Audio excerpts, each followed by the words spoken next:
Today's hearing is urgently needed. Our healthcare system is in crisis, evidenced by a lack of affordability and poor quality.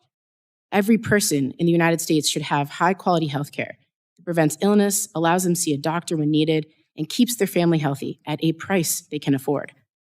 Yet high and rising healthcare costs are eroding the economic freedom of American families right before our eyes. We can't afford to retire when we want, send our children to college, or even meet basic needs like paying for rent or heat.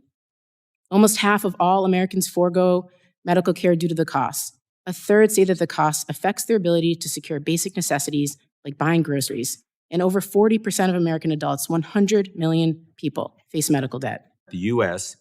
has the lowest expectancy at birth, the highest avoidable death rates, and the highest rates of maternal and infant mortality compared to other high-income countries around the world. This is not sustainable, and we need to do more to put patients first. Improving price transparency in our healthcare system is a critically important step to begin to address these problems and drive down cost. We ended last year with a very important moment. Our Lower Cost, More Transparency Act passed out of the House by an overwhelming bipartisan vote. But our work is not done. We need to get this legislation onto the president's desk. Congress has enormous public support to do this.